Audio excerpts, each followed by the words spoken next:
Fala, Bora galera, lá? bora lá. Quarta-feira, live número 148. Quando usar métodos e classes global?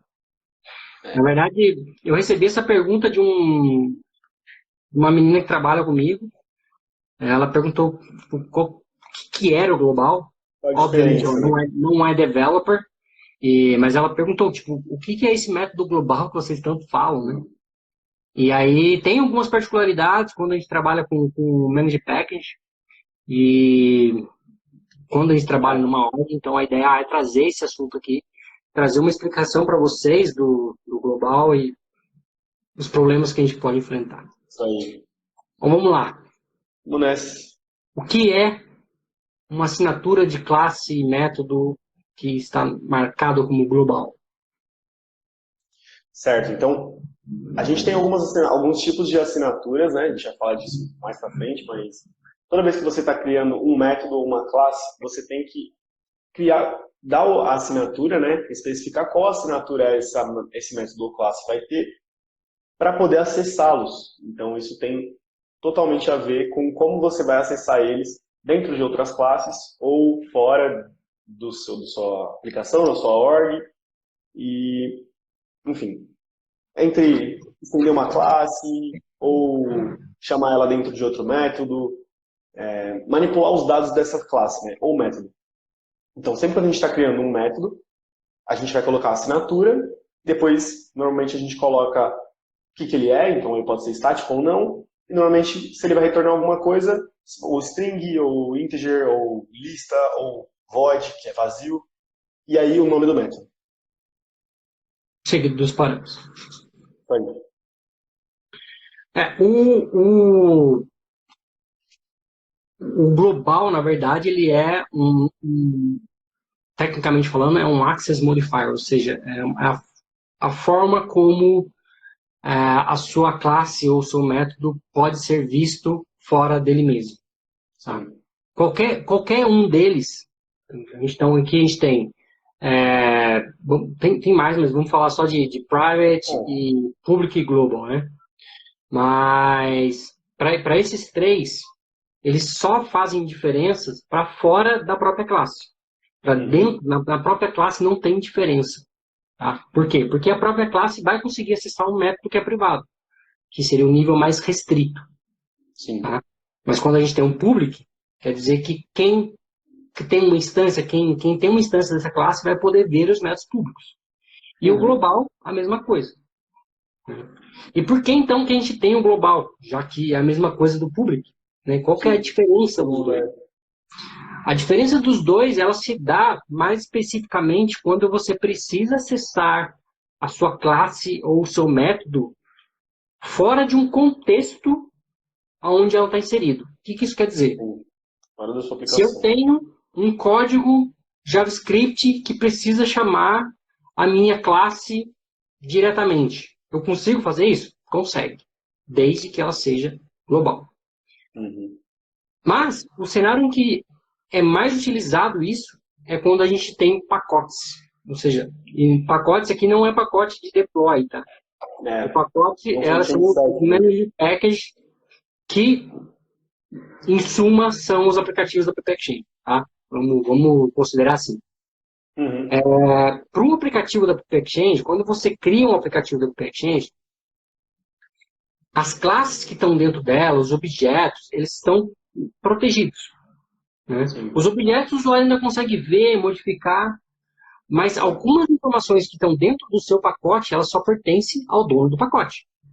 No caso, a quem criou o Sim, aplicativo. exatamente. E, e dentro do seu aplicativo, as classes que são instaladas na org do cliente, o cliente não tem acesso a ver esse código. Entendeu? Ele pode ver, Ele sabe, ele pode executar as suas classes de testes, porque elas exatamente. fazem parte do pacote e elas vão estar disponíveis, mas ele não pode ver, ele não vai, não é que ele não pode, ele não vai conseguir ver nenhum código do seu pacote. Ele é totalmente protegido, é óbvio, Uhum. porque senão qualquer um pegaria um pacote que é Pega pago, tudo copia todo o código, desinstala o pacote e está tudo feito, né? Então, por segurança, você tem a flexibilidade de conseguir ter acesso, mas você não tem acesso ao código, ao conteúdo. Né?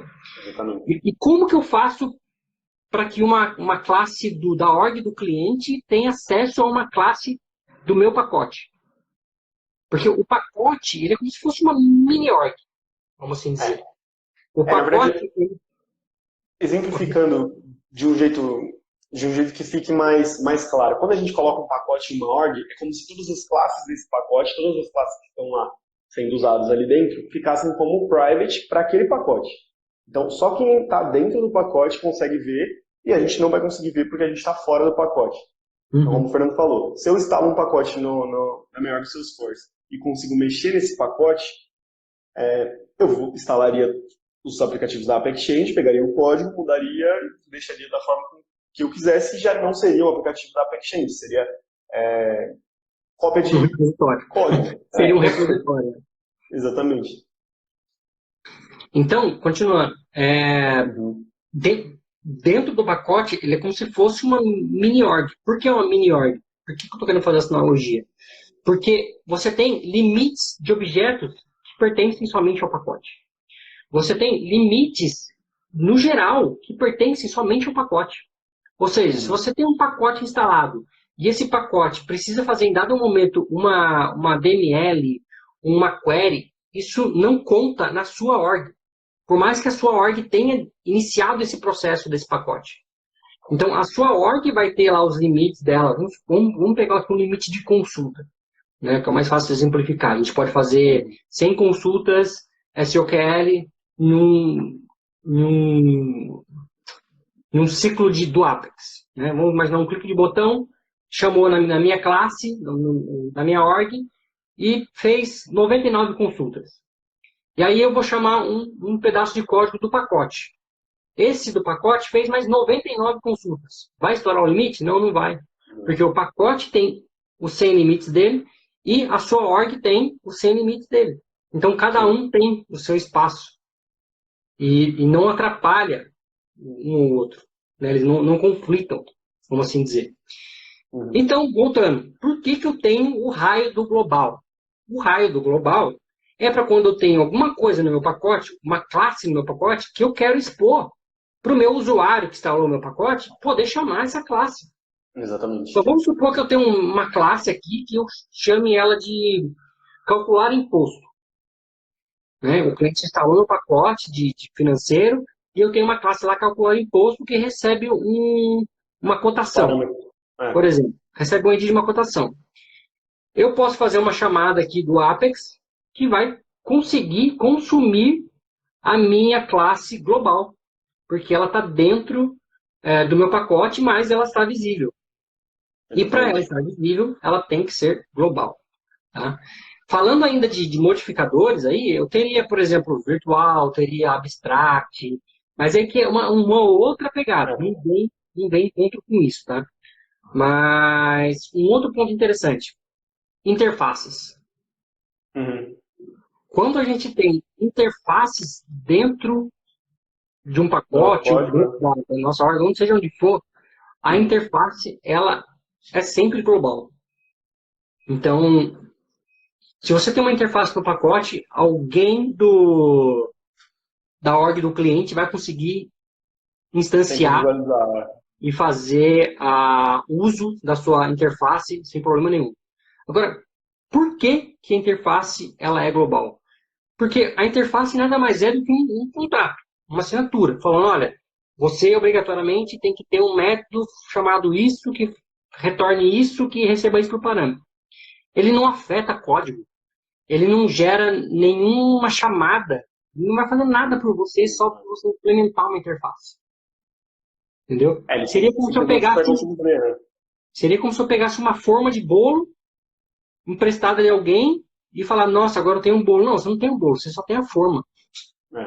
Agora, como trabalhar naquela interface, quem vai saber provavelmente é o pacote. Então, de nada adianta você ter acesso à interface.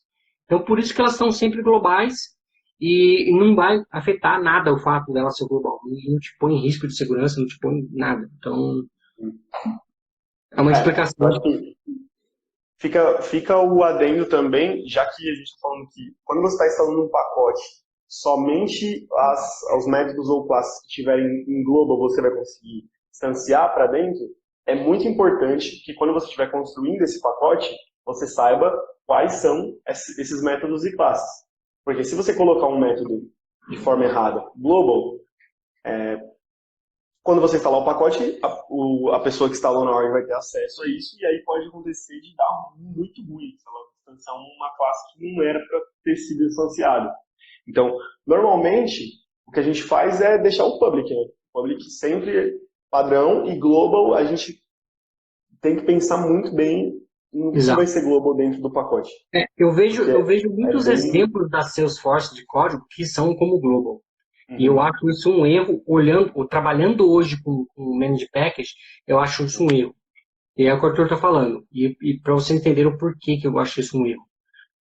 Quando a gente cria um pacotinho para criar um aplicativo na App Exchange, e a gente coloca uma classe, e essa classe ela é global, ela nunca mais vai poder sair desse pacotinho. Exato. Ou seja, você nunca mais vai poder deletar essa classe. Se tem um método lá dentro, você nunca mais vai poder deletar esse método se ele for global. Por quê? Porque você não tem como garantir que alguém já usou. Não tem como você falar, olha, ninguém usou, deixa eu deletar. É global. O seu pacote não conhece onde ele está sendo instalado. Então, uma vez que você colocou uma classe global dentro do seu pacote, ele não vai sair mais. Então, é algo que quando você vai criar o pacote gerenciado, você tem que ter absoluta certeza de que você está colocando o que tem que ser global. Porque uma vez que você colocar, já era, você não tira mais. Né? Em linhas gerais, não dá muito problema. Por quê? Vamos supor que eu tinha um trecho de código e esse trecho de código virou deprecável. Né? Você pode simplesmente abandonar e deixar lá, ou você pode simplesmente comentar tudo que tem dentro do método e retornar um valor nulo, alguma coisa do tipo. Mas, aí vai de cada um. Eu, particularmente, me sentiria impossível de trabalhar numa classe que não está sendo usada, entendeu? Sim, pois é. Por gostar de qualidade de código, por querer as coisas sempre bem feitas, isso me afetaria. Pessoalmente. Sim, eu acho que sempre que você está instalando um pacote, por mais que a gente não consiga ver, esse pacote ele tem que ter uma qualidade de código, né? Principalmente porque tem que ter cobertura de teste. Tem que ter cobertura de teste. A cobertura de teste tem que ser alta, não tem que ser 75%. Então, imagine que você instala um pacote e aí você vê que, ou todas as classes são globals. Eu acredito que eu já vi acontecer de colocar em global, porque vou dar permissão para todo mundo, porque é melhor dar permissão, melhor sobrar do que faltar, né? Então, e o pior, como eu falei, eu já vi vários exemplos da própria Salesforce que tá com um exemplo global. Então, para mim isso é um problema. É perigoso. Agora, um outro ponto importante, e aí eu acho que quem trabalha com um aplicativo do App Exchange tem que tomar cuidado, é a questão de vulnerabilidade. Porque quando você vai submeter o seu aplicativo para o App Exchange, ele tem que passar por uma aprovação, por um processo de aprovação. Né? E esse processo de aprovação, ele tem ferramentas que checam vulnerabilidade no seu código. E essas ferramentas, elas não pegam leve. Ela não pega assim do tipo, eu acho que aqui, beleza, dá para passar. Não. Se tiver qualquer risquinho de vulnerabilidade, o seu pacote vai ser rejeitado e você vai ter que agendar com o consultor, para o consultor falar com você para ver se aquilo que pegou não é um falso positivo. Ou seja, não é um negócio simples. Tá? Não dá para colocar try-catch, galera. Não é um try-catch que vai resolver. E o pior, né? Se você, no caso que eu estava falando de você deixar, por exemplo, códigos deprecários dentro de uma classe.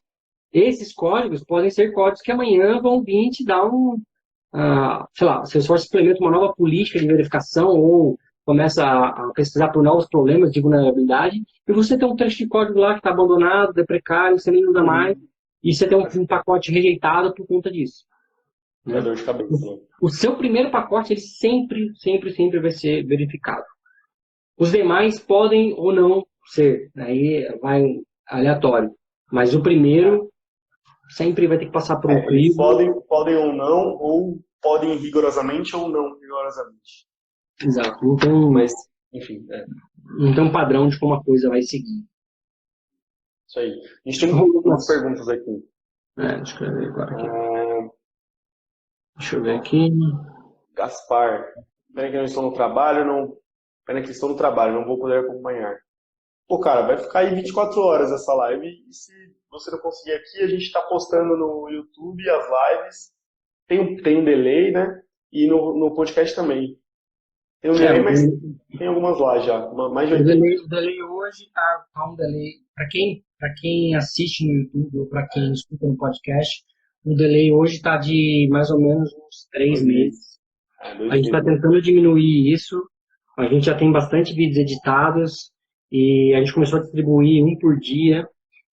Já tem uma leva agendada, assim que acabar essa leva, a gente for agendar as próximas levas, a gente vai aumentar essa para também de sábado e domingo, para tentar diminuir ainda esse gap, mas esse gap vai sempre existir, tá? A gente não tem tanta prioridade com as publicações fora do online, ou seja, YouTube e podcast, embora, sim, a gente vai fazê-los, mas às vezes a prioridade é um curso, quem está ministrando, às vezes a prioridade é uma nova turma, então tem N cenários onde a gente pode priorizar ou não a publicação dos vídeos. Então pode ocorrer dele ter um delay maior. Então por isso que a nossa sugestão é sempre assista aqui ou no máximo assista dentro das 24 horas que o Instagram permite ficar liberado para vocês. E online dá para vocês colaborarem também, então o show de bola é o melhor dos casos. Um caso que acontece, e já aconteceu com a gente várias vezes,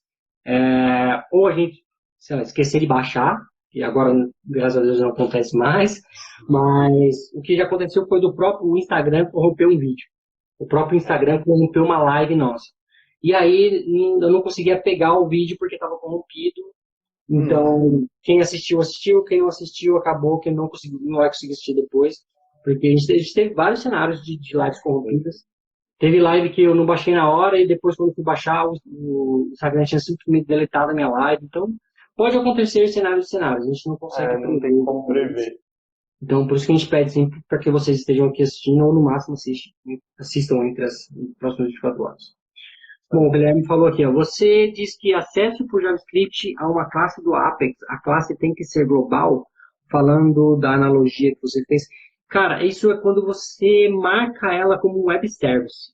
Para você conseguir acessar a sua classe como sendo um web service via JavaScript, ela precisa ser global. Isso não é o caso do Our Enable, tá? O Our Enable, quando a gente acessa ela via Light Component. Via Light Component, ou via Web Component, né? Ou via Aura, não precisa ser não precisa disso. É especificamente quando você trabalha com web service. Aí sim ela tem que ser global. Tem gambiarra nos pacotes que a galera faz. Opa, peraí. Volta aqui comentário. Tem. Deixa eu opinar isso aqui. O comentário tá ruim, né? Pra conseguir subir e descer. Tem gambiarra nos pacotes que a galera faz primeiro com menos coisas, depois sobem os segundos mais relaxados, vai virar algo do tipo. Cara, eu já tinha imaginado nisso, mas essa semana rolou aí um webinário sobre a nova forma de... Nova forma não, mas as mudanças que está tendo no partner. E uma das coisas mencionadas foi a respeito das verificações. Elas tendem a ser cada vez mais críticas. Muito pelo contrário, eles não vão abrir mão ou... Eu acredito que eles devem ter...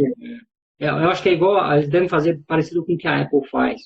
A Apple ela analisa a quantidade de alterações que você teve e se tiver uma alteração muito grande, ela vai passar para a rede. Então não adianta você simplesmente fazer um pacote que vai ter um botão que é pura e simplesmente nada e depois querer mandar um caralhão de coisa que os caras vão conseguir saber. Né? Pô, se o seu pacote tinha isso, agora o seu pacote tem 10 vezes mais, vamos analisar que tem alguma coisa errada ali.